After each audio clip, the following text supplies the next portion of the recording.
Assalamualaikum warahmatullahi wabarakatuh gitu ya. Ini kita akan membahas mengenai eh, Australia gitu ya, yang dimana bagus banget menerapkan aturan barunya gitu ya, khususnya ombudsman, yang dimana pada tahun 2025 pada bulan Januari tanggal awal gitu ya, ini menerapkan yang namanya wajib gitu ya, perusahaan membayarkan karyawan di atas UMR gitu ya. Nah, apa sih sanksinya? Sebenarnya sanksinya itu 10 tahun penjara. Nah, bayangin aja ya, kita lihat dulu ya, apakah dari berita 1, 2, 3 ini sama atau tidak gitu ya. Nah, jadi menurut Sydney gitu ya, Suara Merdeka, di Australia ini tengah bersiap untuk menerapkan peraturan baru mengenai gaji pekerja yang berlaku tahun ini. Nah, pada tahun 2013 2023 lalu, perusahaan perusahaan atau pengusaha yang terbukti secara sengaja membayar karyawan di bawah UMR hanya akan diadili berdasarkan hukuman perdata. Nah, yang berarti tidak akan ada hukuman penjara bagi perusahaan atau individu yang melanggar. Namun, situasi ini berpotensi berubah ketika peraturan ini mulai dilaksanakan pada tahun 2005 tanggal 1 Januari gitu ya. Nah, menurut laporan dari ABC Australia, bagi perusahaan atau pengusaha yang terbukti secara sengaja membayar karyawan yang kurang dari seharusnya, pengadilan nantinya bisa menjatuhkan hukuman penjara maksimal 10 tahun. Nah, gitu ya. Jadi, bagi pengusaha atau individu yang membayar karyawan di bawah upah minimum, terdapat 3 pilihan denda yang bisa dijatuhkan. 3 opsi tersebut meliputi pembayaran 3 kali lipat dari jumlah kekurangan gaji, denda sebesar 1,65 juta dolar Australia, atau nilainya yang lebih tinggi jika diperlukan. Nah, penting untuk dicatat bahwa lembaga Fair Work Ombudsman, benar ya, di Ombudsman menegaskan bahwa kesalahan yang tidak disengaja tidak akan dianggap sebagai kejahatan. Nah, kebijakan ini merupakan bagian dari Undang-Undang Closing Loopholes gitu ya, yang dipergunakan pada Parlemen September 2003 dan disahkan beberapa bulan kemudian pada bulan Desember. Jadi selang waktunya cuma 2 bulan udah disahkan.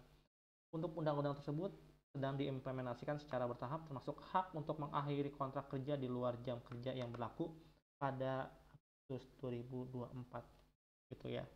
Nah, jadi ketika kita lihat gaji di Australia menurut Fair Work gitu ya, pada tahun 2024 upah minimum di Australia akan meningkat menjadi sebesar 915,90 Australian dollar gitu ya per minggu khususnya. Berarti kalau misalkan dirupiahkan 10 juta. Naik dari angka sebelumnya yang dari 882 ya.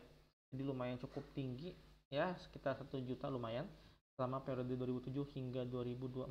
Nah, rata-rata upah minimum di Australia tercatat di angka 681 per minggu, mencapai puncaknya pada minggu sekian gitu ya. Nah, ini ya jadi kajian menarik juga ketika di Indonesia sedang carut marutnya gitu ya, dimana entah guru yang nggak dibayarkan juga gitu ya, yang di bawah upah minimum, atau pekerja-pekerja lain yang seharusnya ini bisa mengakomodir seluruh dari pekerja yang ada di Indonesia, bukan hanya pekerja yang ada di buruh saja gitu ya, di perusahaan ataupun di perkantoran gitu ya. Jadi yang seharusnya mensejahterakan karyawan itu menjadi sebuah hak ya, apalagi kalau kita ngelihat di Indonesia ini gitu ya, yang beragam banyak sekali sumber daya alamnya yang dapat kita manfaatkan lebih baik lagi, tapi sayangnya hanya segelintir orang saja. Nah, hukumannya juga ini kalau kita lihat bisa dilihat 100 juta hingga 400 juta gitu ya. Sebenarnya di Indonesia juga ada gitu ya. Jadi gini, di Indonesia perusahaan juga bisa menghadapi hukuman penjara jika terbukti memberi gaji karyawan di bawah UMR, namun ancaman pidananya maksimal hanya 4 tahun. Kalau di Australia aja bayangin 10 tahun, di Indonesia cuma 4 tahun. Nanti paling juga ada dapat bonus yang hakimnya mungkin bisa ya dibayar gitu. Jadi kerjanya lagi-lagi mendapatkan diskriminasi lagi. Jadi di Indonesia cuma 100 juta sampai 400 juta mengacu pada pasalnya ada kalau di Indonesia 88E Undang-Undang nomor 6 tahun 2003 tentang penetapan peraturan pemerintah pengganti Undang-Undang nomor 2 tahun 2022 tentang Cipta Kerja.